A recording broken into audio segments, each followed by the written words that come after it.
এই মদিনাকে প্রোটেক্টেড করার জন্য নবী সাল্লাল্লাহু আলাইহি ওয়াসাল্লাম সামরিক বাহিনী থেকে শুরু করে ইকোনমিক বেস, আপনার পলিটিক্যাল অ্যাফেয়ার্স, সমস্ত বিষয়গুলো করতে লাগলেন। এক পর্যায়ে আবু সুফিয়ানের কাফেলাকে আক্রমণকে কেন্দ্র করে বদরের যুদ্ধ হয়ে গেল। আর এই যুদ্ধে মুসলিমদেরকে আল্লাহ পাক বিজয় দান করলেন। তার পরের বছর উহুদের যুদ্ধ হলো। আমাদের একটা ভুলের কারণে আমরা এই যুদ্ধের সাময়িক বিপর্যয়ের শিকার হলাম। পরাজিত হয়নি, সাময়িক বিপর্যয়ের শিকার হয়েছে। স্বয়ং নবী সাল্লাল্লাহু আলাইহি ওয়াসাল্লামকেও মার খেতে হয়েছে। জি, এবং 70 জন সাহাবী এখানে ইন্তেকাল করেছেন, শাহাদাত বরণ করেছেন, যার মধ্যে হামজা রাদিয়াল্লাহু আনহুও ছিলেন। এর পরের বছর 10,000 সৈন্য নিয়ে মুশরিকরা আক্রমণ করলো মদিনা। এখানে 1.5-2 মাস মদিনাকে অবরোধ করে রাখলো। এটা হলো খন্দকের যুদ্ধ, আহজাবের যুদ্ধ। সূরা আহজাব পড়ে দেখেন। এরপর তারা ফিরে চলে গেল। এবার নবী সাল্লাল্লাহু আলাইহি ওয়াসাল্লাম বললেন, আজকের পর থেকে তারা আর আমাদেরকে আক্রমণ করতে পারবে না, আমরাই করবো ইনশাআল্লাহ। এরপর নবী সাল্লাল্লাহু আলাইহি ওয়াসাল্লাম দাওয়াত বাড়াতে লাগলেন, ইকোনমিক বেস বাড়াতে লাগলেন, সামরিক বিষয়গুলো শক্তিশালী করতে লাগলেন এবং গোত্রে গোত্রে ইসলামের দাওয়াত পৌঁছে দিতে লাগলেন। এক পর্যায়ে স্বপ্ন দেখলেন তিনি মক্কা তাওয়াফ করছেন। সাহাবীরা বুঝে ফেললেন যে আমরা মক্কায় ঢুকবো। তারা ইহরাম বেঁধে মক্কায় ঢুকতে লাগলেন। প্রতিবন্ধকতা দেওয়া হলো হুদাইবিয়া নামক জায়গায়। হুদাইবিয়া নামক জায়গায় খালিদ বিন ওয়ালিদ, যিনি তখন ইসলাম কবুল করেননি রাদিয়াল্লাহু আনহু, তিনি মুসলিমদেরকে ঠেকিয়ে দিলেন, যাওয়া হবে না। এর ফলশ্রুতিতে এখানে চুক্তি হলো, যেটাকে আমরা হুদাইবিয়ার সন্ধি বলে থাকি। চুক্তির প্রতিটা দফায় বাইরের চোখ দিয়ে মনে হয় যে আমাদের প্রতিকূলে যাচ্ছে, কিন্তু আদতে এগুলো আমাদের অনুকূলে ছিল। কি দফা? 10 বছর আমরা যুদ্ধ করব না, ওকে ডান। তোমাদের কেউ আমাদের দলে আসলে ফিরাই দেওয়া লাগবে, আমাদের কেউ তোমাদের দলে গেলে ফিরাই দিব না, ওকে ডান। এই বছর ওমরা করতে পারবে না, ফেরত যেতে হবে, ঠিক আছে ডান। পরের বছর আসতে হবে, তাও 3 দিনের জন্য বিনা অস্ত্রে, ওকে ডান। সব কিছুই ডান, যাও। এই চুক্তি হয়ে গেল। আল্লাহ পাক আয়াত নাজিল করলেন, ইন্না ফাতাহনা লাকা ফাতহাম মুবিনা। এই চুক্তির মধ্যেই তোমাকে আমি বিজয় দিয়েছি হে নবী সাল্লাল্লাহু আলাইহি ওয়াসাল্লাম। বলেন সুবহানাল্লাহ। কি বিজয়? বোঝেন এই জায়গাটা।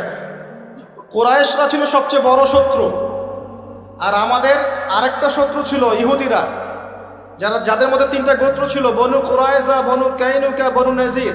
বনু নাজির, বনু কুরাইজা, বনু কাইনুকা, এদেরকে বের করে দেওয়া হয়েছে। এরা খায়বারে গিয়ে আশ্রয় নিয়েছে। এর মধ্যে শুধু বনু কুরাইজাকে হত্যা করা হয়েছিল, কারণ তারা গাদ্দারি করেছিল আহজাবের যুদ্ধে। এটা দ্বিতীয় বড় শত্রু, আর এই কুরাইশরা সবচেয়ে প্রধান বড় শত্রু। কি করলেন নবী সাল্লাল্লাহু আলাইহি ওয়াসাল্লাম? তিনি 10 বছরের জন্য তাদের হাতকে চেপে ধরলেন। এই 10 বছর তারা আমাদের সাথে আর যুদ্ধ করবে না, মানে এরা স্টপ। এখন আমি বাইরের শত্রু থেকে ডিল করতে পারবো। কথা কি বুঝতে পারছেন? এই চুক্তির ঠিক পরের বছর নবী সাল্লাল্লাহু আলাইহি ওয়াসাল্লাম খায়বার আক্রমণ করলেন, কারণ এরা আর খায়বারকে সাহায্য করতে পারবে না। What a leader, what a personality, মানে কি ব্যক্তিত্ব, কি নেতা, কি বিচক্ষণতা, চিন্তা করেন। 10 বছর বন্ধ করে দিলাম, তোমার সাথে আমার কোনো লড়াই নাই এবং তুমি আমাদের কোনো শত্রুকে হেল্প করতে পারবে না, ওকে ডান, ডিল হয়ে গেল। এবার যেহেতু বড় শত্রুর হাত চেপে ধরা হয়েছে, এখন ছোট ছোট শত্রুগুলোকে তিনি সাইজ করা শুরু করলেন। একটা একটা করে ধরে সবগুলোকে সাইজ, পরে বড়টারও কলার চেপে ধরলেন। কি ডিপ্লোমেসি! আমরা খালি এখন মিষ্টি খাওয়ার সুন্নত জানি, আমরা এখন জিওপলিটিক্যাল ডিপ্লোম্যাটিক সুন্নাত জানি না। জি, চিন্তা করে দেখ, এই জায়গাটা খুব ভালো করে বুঝবেন। খায়বার বিজয়ের পর থেকে নিয়ে মুসলিমদের আর্থসামাজিক অবস্থা আরও বাড়তে লাগলো, প্রচুর সম্পদ গনিমত বাড়তে লাগলো এবং পররাষ্ট্রনীতি অ্যাপ্লাই করা হলো। রোমক সম্রাটকে দাওয়াত দেওয়া হচ্ছে, মিশরের বাদশাকে দাওয়াত দেওয়া হচ্ছে, পারস্যের দাওয়াত দেওয়া হচ্ছে। আস্তে আস্তে সারা বিশ্বে ইসলামের দাওয়াত ছড়িয়ে পড়ে। এক পর্যায়ে মাত্র এই চুক্তির 3-4-5 বছর পরেই, এই চুক্তির 10 বছর যায় নাই, 3 বা 4 বছর পরেই, 3, 4, 4.5 এরকম বছর পরেই বিনা যুদ্ধে বিশাল সেনাবাহিনীকে নিয়ে নবী সাল্লাল্লাহু আলাইহি ওয়াসাল্লাম মক্কা আক্রমণ করলেন। মক্কা বিজয়। কোন মক্কা? যেই মক্কা আগে শিরিক ছিল, এখন শিরিক নাই। যেই মক্কায় সুদ ছিল, এখন সুদ নাই। যেই মক্কায় নারীকে জীবন্ত কবর দেওয়া হয়েছে, নারীর কোনো অবমাননা নাই। যেই মক্কার মধ্যে মাদকের সয়লাভ ছিল, কোনো সয়লাভ নাই। যে মক্কায় গোত্রীয় হানাহানি কাটাকাটি ছিল, এখন কিচ্ছু নাই, সবাই ভাই ভাই। এই মক্কা, জাহেলিয়াতের মক্কাকে আল্লাহ রাসূল সাল্লাল্লাহু আলাইহি ওয়াসাল্লাম 23 বছরের ব্যবধানে একেবারে টোটাল ইসলামিক পরিবেশে পরিণত করলেন। সেই আল্লাহ কি মরে গেছেন? সেই নবীর আদর্শ কি মরে গেছে? আল্লাহ নাজিল করা সেই কিতাব কি উঠে গেছে পৃথিবী থেকে? তাহলে ওই জাহেলি সমাজকে যদি পরিবর্তন করা যায়, আমাদের জাহেলি আজকে পরিবর্তন করা সম্ভব না? এই বিশ্বের জাহিলিয়াত পরিবর্তন করা সম্ভব নয়। আমরা করতে পারি না পারি, আল্লাহ পাক এমন প্রজন্ম আনবেন, দেখে নিন তারা করে দেখাবে। যখন আল মাহদি আসবেন, ঈসা ইবনে মারিয়াম আসবেন, তখন জাহিলিয়াতের রেশ মাত্র থাকবে না ইনশাআল্লাহ আযজা ওয়া জাল। এর আগ পর্যন্ত কঠিন সময় আছে। ওই কঠিন সময় যাওয়ার আগে আরেকটু পথ পাড়ি দেওয়া আপনাদেরকে। মুহাম্মদ সাল্লাল্লাহু আলাইহি ওয়াসাল্লাম এই যে মক্কা ইসলামিক পুরো একটা এনভায়রনমেন্ট প্রতিষ্ঠা করলেন, এরপর কি এটা থেমে গিয়েছিল? এরপর আবু বকর সিদ্দিক রাদিয়াল্লাহু আনহু এসেছেন, তিনিও সেই খেলাফার দায়িত্ব পালন করেছেন। কোন খেলাফা? ফাহকুম বাইনান নাসি বিল হক, সূরা সাদ। তারপরে এসেছেন ওমর ইবনে খাত্তাব, আরো 10 বছর, তখন মুসলিমরা অর্ধ বিশ্ব শাসন করেছে। এরপরে এসেছেন উসমান রাদিয়াল্লাহু আনহু, মুসলিমরা আরো বড় বিশ্ব শাসন করেছে। তারপরে এসেছে আলী রাদিয়াল্লাহু আনহুর যুগ, তখন মুসলিমরা অভ্যন্তরীণ কিছু ক্রন্দলে লিপ্ত হয়ে গিয়েছে। এখানে মুসলিমদের শক্তিটা কিছুটা কমে যায়। আলী রাদিয়াল্লাহু আনহুকে হত্যা করা হয়েছে, তাকে চোরাগুপ্ত হামলা চালিয়ে হত্যা করা হয়েছে, ঠিক যেমন ওমর রাদিয়াল্লাহু আনহুকে হত্যা করা হয়েছে। এরপর কি হয়েছে? এরপর মুসলিমদের মাঝে আস্তে আস্তে ফিতনা বাড়তে শুরু করেছে। একদল মানুষ বের হয়েছে যারা বলেছে যে আলী রাদিয়াল্লাহু আনহু তিনি নবী, নাউজুবিল্লাহ। এরা তাকে নিয়ে এত বেশি বাড়াবাড়ি করেছে যে তারা পথভ্রষ্ট হয়ে গেছে। আরেক দল লোক বের হয়েছে, এরা বলেছে কবিরা গুনাহগার ব্যক্তি হলেই কাফের, একে হত্যা করা লাগবে, এরা হয়ে গেছে খারেজি। আরেক দল লোক বের হয়েছে, এরা বলে তাকদীর বলতে কিচ্ছু নাই। আরেক দল লোক বের হয়েছে যারা বলে যে মানুষের কর্মের কোনো স্বাধীনতা নাই। আরেক দল বের হয়েছে যুক্তি দিয়ে প্রমাণিত হলেই কোরআন সুন্নাহ মানবো, না হলে মানবো না। এরকম করে শিয়া, খারেজি, মুতাজিলা, মুরজিয়া, জাহমিয়া, জাবারিয়া, কাদারিয়া, কত যে দল বের হয়েছে। আস্তে আস্তে আস্তে আস্তে উম্মাত বিভক্ত হতে শুরু করেছে। এই সময়ে ইমামগণ আবির্ভূত হয়েছিলেন, মুহাদ্দিসগণ আবির্ভূত হয়েছিলেন, তারা সংস্কারধর্মী কাজ অব্যাহত রেখেছিলেন। এভাবে আস্তে আস্তে মাযহাবগুলো গড়ে উঠেছে, হাদিসের কিতাবগুলো আমরা পেয়েছি, সভ্যতা এগিয়ে গেছে। আগাতে আগাতে এক পর্যায়ে উমাইয়ারা শাসন নিয়েছে। উমাইয়ারা প্রায় 132 বছর এই উম্মাকে লিড দিয়েছিল। তখন ইসলামী খেলাফা একটা শেল ছিল, একটা শেল, যদিও তারা ভিতর থেকে ফাসেক হয়ে গিয়েছিল, কিন্তু একটা শেল ছিল 132 বছরের মতো। ইসলাম এগিয়ে গেছে, সভ্যতা এগিয়ে গেছে। সভ্যতা রোমকরা দিয়েছে, সভ্যতা মুসলিমরা দিয়েছে, সভ্যতা এগিয়ে গেছে। এরপরে আব্বাসীয় খেলাফত এসেছে প্রায় 500-550 বছর। 550 বছর তারা পৃথিবী শাসন করেছে। আব্বাসীয়দের সময় মুসলিমদের ভিত যখন দুর্বল হয়ে যায়, তখন মঙ্গোলিয়ানরা আব্বাসীয়দেরকে আক্রমণ করেছিল এবং 40 দিনের ব্যবধানে 20 লাখ মুসলিমকে হত্যা করেছে। যখনই আল্লাহ পাকের ওই সুন্নাহ, যখনই অমুসলিমরা তো আছেই, মুসলিমরাও যদি আল্লাহর বিধান থেকে সরে গিয়েছে, আল্লাহ পাক ওদেরকেও সরিয়ে দিয়েছেন, নতুন সম্প্রদায় নিয়ে এসেছে। এটাই সভ্যতার সংকট। আবার কথাটা ভালো করে বোঝেন, অমুসলিমদের কথা বাদ দেন। মুসলিমরা যখন দায়িত্ব পেয়েছে মুহাম্মদ সাল্লাল্লাহু আলাইহি ওয়াসাল্লামের সময় থেকে নিয়ে, তখন মুসলিমরাও যদি আল্লাহ এবং তার রাসূলের অবাধ্যতা করেছে, আল্লাহ পাক মুসলিমদেরকেও সরিয়ে দিয়েছেন, অন্য নতুন প্রজন্মকে নিয়ে এসেছেন। এটা আল্লাহর সুন্নাত, মনে রাখবেন। আব্বাসীয়রাও সরে গেছে, এদিকে দায়িত্ব চলে আসলো মামলুকদের হাতে। মামলুক মানে দাস। ইলতুৎমিশের নাম শুনেছেন? নাম শোনেন নাই? তারা যখন ক্ষমতা নিয়েছেন, কুতুবউদ্দিন আইবেক নাম শোনেন নাই? কুতুব মিনার, তারা মামলুক ছিলেন, তাদের হাতে আল্লাহ পাক ক্ষমতা দিয়েছেন। মিশরের এই মামলুকরা বিশ্ব চালিয়েছে কিছুদিন। কর্ডোভার মুসলিমরা শাসন করেছে কিছুদিন। মাঝখান থেকে ফাতেমিরা খেলাফত নিয়েছিল কিছুদিন। তারপরে যখন চতুর্মুখী ক্রুসেডগুলো হচ্ছিল, ক্রুসেডারদের আক্রমণ বেশি হচ্ছে, মঙ্গোলিয়ানদের আক্রমণ বেশি হচ্ছে, তখন আল্লাহ পাক উসমানীয় খেলাফত নিয়ে এসেছেন। এই যে দেখছেন না কুরুলুস উসমান, দেখেছেন না কুরুলুস?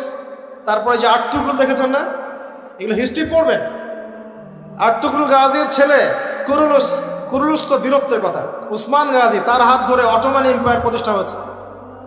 কত বছর শাসন করেছে তারা? কত বছর? তারও বেশি, 600+ তারা শাসন করেছে। এদের মধ্যেও প্রথম দিকে শক্তি ছিল, ক্ষমতা ছিল। আস্তে আস্তে এরা দুনিয়া পূজারি হয়, ক্ষমতা চলে যায়। একই সুন্নাহ, সভ্যতার এই টোটাল সংকটের চিত্র একই।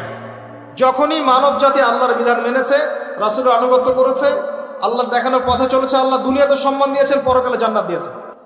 আর যখনই কোনো জাতি হোক, সেটা মুসলিমরাও, যখনই আল্লাহর বিধান মানে নাই, রাসূলকে মানে নাই, প্রবৃত্তির আনুগত্য করেছে, তখন আল্লাহ রাব্বুল আলামিন তাদেরকে সরিয়ে দিয়েছে।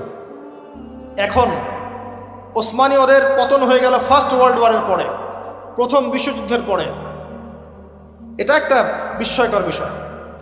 দুইজন ব্যক্তির হত্যাকাণ্ডকে কেন্দ্র করে আস্তে আস্তে যুদ্ধে জড়িয়ে যাচ্ছে অস্ট্রিয়া হাঙ্গেরি, তারপরে এদিকে আপনার সোভিয়েত ইউনিয়ন, জার্মানি, এদিকে ব্রিটেন, পরে আসছে আমেরিকা, এদিকে ফ্রান্স। সবাই মারামারি করতে করতে করতে 4-5-6 বছরের ব্যবধানে দেখলেন যে আপনি মাশাআল্লাহ 3-4 কোটি মানুষ মরে শেষ। First world war history. আবার ওই একই চেতনা থেকেই হিটলার চিন্তা করছিল যে আমার হারানো জায়গাগুলো ফিরে পেতে হবে। একটা এক্সট্রিম জাতীয়তাবাদের চেতনায় সে পরবর্তীতে আবার জার্মানদেরকে ঐক্যবদ্ধ করতে থাকে। অভ্যন্তরীণ বিষয়গুলোকে ডিল করার পরে সে যখন পলিটিক্যাল ক্ষমতায় যায়, সে তখন ওই হারানো জায়গাগুলো ফিরে পাওয়ার চেষ্টা করতে থাকে, সামরিক বাহিনী শক্তিশালী করতে থাকে। এক পর্যায়ে পোল্যান্ডকে আক্রমণ করাকে কেন্দ্র করে ব্রিটেন এবং এই ফ্রান্স এর সাথে আবার জার্মানির কলিশন শুরু হয়ে যায় দ্বিতীয় বিশ্বযুদ্ধ। দ্বিতীয় বিশ্বযুদ্ধ হতে হতে এক পর্যায়ে আমেরিকা জয়েন করে, এদিকে জাপান জয়েন করে, আস্তে আস্তে অটোম্যানরাও জড়িয়ে পড়ে। এই যে অটোম্যানরা, তার আগেও তারা জড়িয়েছে আপনার ফার্স্ট ওয়ার্ল্ড ওয়ারে, তারা ফার্স্ট ওয়ার্ল্ড ওয়ারেই জড়িয়েছে, সেকেন্ডটাতে আসলে ওদের তেমন প্রস্তুত ছিল না। আস্তে আস্তে জড়িয়ে পড়তে পড়তে ওই যে হিরোশিমা নাগাসাকির বোমাবাজি দিয়ে যুদ্ধ শেষ হয়, সারেন্ডার করে। শুরু কোথায় শেষ কোথায়, বিশ্ব দেখলো কিভাবে মানুষ মরলো, সে আমাদের আলামত ছিল এগুলো।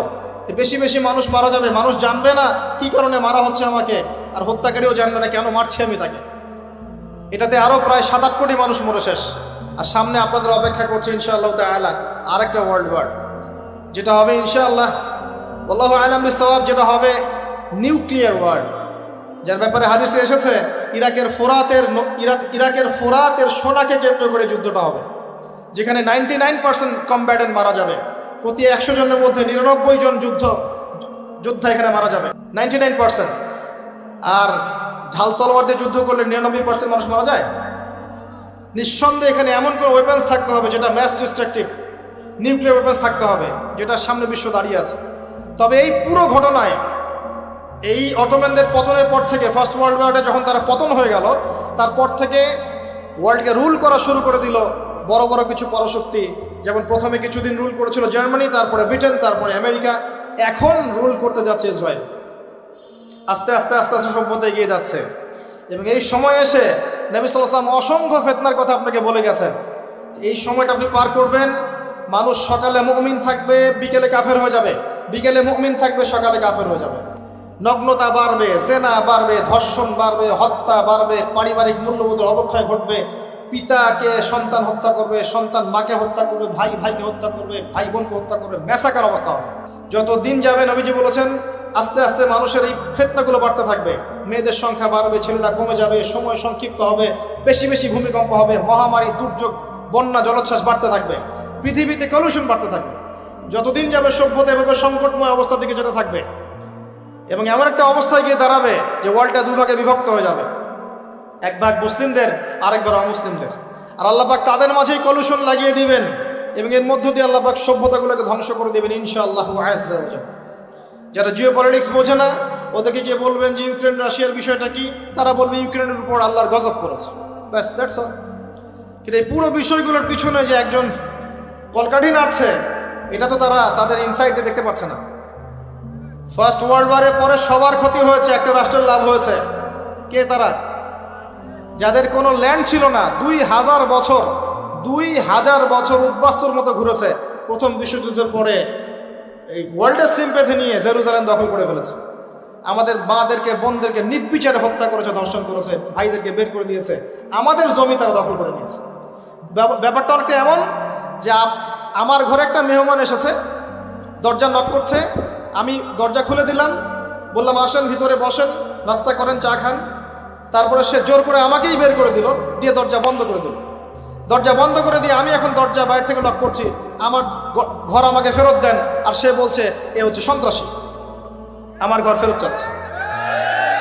এবং সারা ওয়ার্ল্ডের যত মেইন বিষয়গুলো আছে, আপনার পলিটিক্স বলেন, ইকোনমিক্স বলেন, জিও পলিটিক্স বলেন, আপনার ফাইন্যান্স বলেন, মিডিয়া প্রযুক্তি বলেন, অস্ত্রশস্ত্র বলেন, সব কিছু সে নিয়ন্ত্রণ করছে সেই শুরু থেকে। তারপর সেকেন্ড ওয়ার্ল্ড ওয়ারের পরে সে আরও শক্তিশালী হয়েছে, প্রথমে ব্রিটেনের হাত ধরে, পরে আমেরিকার হাত ধরে। এখন সে তার সর্বোচ্চ শক্তিটা প্রয়োগ করবে ইনশাল্লাহ, দেখে নিয়ে। এবং আস্তে আস্তে সে আরও এত শক্তিশালী একটা জায়গায় আসবে যে তাকে ডমিনেট করা আর কারো পক্ষে পসিবল হবে না। এটা হবে, এবং এরাই তারা যারা মাসিহুদ দাজ্জালকে ফলো করবে এবং দাজ্জাল সারা বিশ্ব শাসন করবে, কেউ তাকে ঠেকাতে পারবে না। আর বিগত 70 বছরে যখন তারা এই কাজগুলো করেছে, তখন আমরা কি করছিলাম?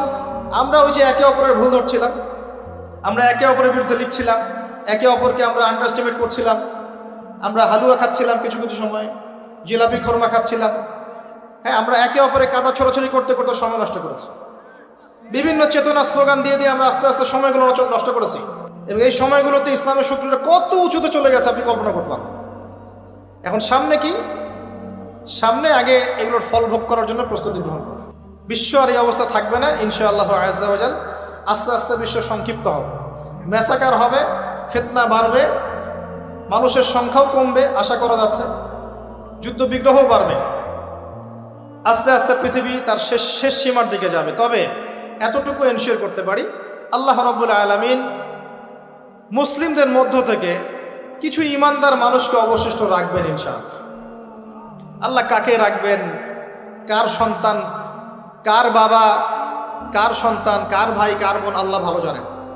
নবীজি এটাও বলেছেন, শোনেন, নবীজি এমনভাবে বলেছেন যে 10 জন ঘোর সাওয়ার খোঁজ খবর নিতে যাবে দাজ্জাল বের হয়েছে কিনা, আমি ওই 10 জনের নামও জানি, তাদের বাবার নামও জানি। তার মানে নবী সাল্লাল্লাহু আলাইহি ওয়াসাল্লামকে কি জানানো হয়নি? তার মানে এমন কিছু আল্লাহর বান্দা থাকবেন যারা এই জামানাতেও টিকে থাকবে, ঈমান নিয়ে টিকে থাকবে ইনশাআল্লাহ। কারা? যারা নিঃসন্দেহে আকীদা ঠিক করবে, আমল ঠিক করবে, আত্মশুদ্ধি অর্জন করবে, যাদের পারিবারিক আদর্শ সুন্দর থাকবে, যারা হালাল খাবে, যারা হারামে লিপ্ত হবে না, যারা আদর্শ পরিবার গড়বে, পরবর্তী প্রজন্মকে ঠিকঠাক মতো গড়ে তুলবে, যারা তাজকিয়া অর্জন করবে, জানা অনুযায়ী আমল করবে, পরিপূর্ণ ইসলাম যারা পালন করার চেষ্টা করবে, আল্লাহ পাক হয়তো তাদেরকে অবশিষ্ট রাখবেন ইনশাআল্লাহ, যেটা সো ভেরি ডিফিকাল্ট। আল্লাহ পাক এরকম অবস্থায় দেখবেন আল মাহদিকে বের করবেন। তবে তবে মাহদি ল্যাম্পো নিয়ে খোঁজার কোনো দরকার নাই। কত বছর পর আসবে, কবে আসবে, কি হবে না হবে, এসব ননসেন্স প্রশ্ন করার কোনো প্রয়োজন নেই। আপনি জেনে রাখেন যে এইগুলো হবে এবং আপনি ব্যক্তিগতভাবে আপনার প্রাথমিক কাজগুলো করেন। প্রাথমিক কাজ পড়াশোনা, আমল করা, রিজিকের হালাল ব্যবস্থা করা, পারিবারিক মূল্যবোধ ঠিক করা, দিনের দাওয়াতি কাজ করা, আস্তে আস্তে করেন। আপনাকে অত বড় চিন্তা করতে হবে, বেসিক ঠিক করেন। আসবেন তিনি যখন আসার, কখন আসবেন সেটা আমাদের জন্য ল্যাম্পো দিয়ে খোঁজার কোনো সাবজেক্ট না। তবে তিনি যখন আসবেন তখন তিনি উম্মার দায়িত্ব নেবেন এবং তার হাতে আল্লাহ পাক বিজয় দিবেন ইনশাআল্লাহ। তবে তার বিজয় অর্জনের পর মাসিহুদ দাজ্জাল মানুষের রূপে আত্মপ্রকাশ করবে, তাকে তিনি ডিফিট করতে পারবেন না। সে এত বেশি শক্তিশালী হবে দাজ্জাল, তাকে ডিফিট করা যাবে না। তখন আল্লাহ পাক ঈসা ইবনে মারিয়ামকে পাঠাবেন সিরিয়ার দামেস্কের সাদা মিনারের উপরে। ফেরেশতার পাখায় ভর দিয়ে তিনি নামবেন, চুল দিয়ে টপ টপ করে পানি পড়তে থাকবে এবং তাকে দেখা মাত্রই দাজ্জাল দৌড়ানো শুরু করবে। প্যালেস্টাইনের বাবেলুদ নামক জায়গায় তিনি মাসিহুদ দাজ্জালকে হত্যা করবেন। এরপরে তিনি জেরুজালেম থেকে ওই দাউদ এবং সুলাইমান আলাইহিস সালামের সেই খিলাফা আবারও বাস্তবায়ন করবেন ইনশাআল্লাহ। 40 বছরের থাকবে, তারপর তিনি আবার ইন্তেকাল করবেন, তাকে দাফন করা হবে মুহাম্মদ সাল্লাল্লাহু আলাইহি ওয়াসাল্লামের কবরের পাশে। তারপরে সভ্যতা আরও আগাবে এবং মানুষ আবারও খারাপ হওয়া শুরু করবে। পৃথিবীতে একটা মানুষ থাকবে না যে লা ইলাহা ইল্লাল্লাহ বলতে জানে, একটা ব্যক্তি থাকবে না যে আল্লাহ শব্দ বলতে জানে। ওদের সামনে পশ্চিম দিক থেকে সূর্য উঠবে ইনশাআল্লাহ, ওই দিন কিয়ামত হয়ে যাবে। পৃথিবীর সামনে ধ্বংস অপেক্ষা করছে। সভ্যতা যেভাবে শুরু হয়েছে আস্তে আস্তে আস্তে আস্তে সেই শেষের পরিণতির দিকেই ফিরে যাবে। মাঝখানে কিছু সময় আপনার হাতে আছে, আমার হাতে আছে। আল্লাহ পাক হায়াত দিয়েছেন হয়তো 30, 40, 50, 60, 100 বছর হাইয়েস্ট, এতটুকুই সময়। সিরিয়াসলি নিজের লাইফটাকে নেন, ফিকির করেন আপনি কি করতে যাচ্ছেন।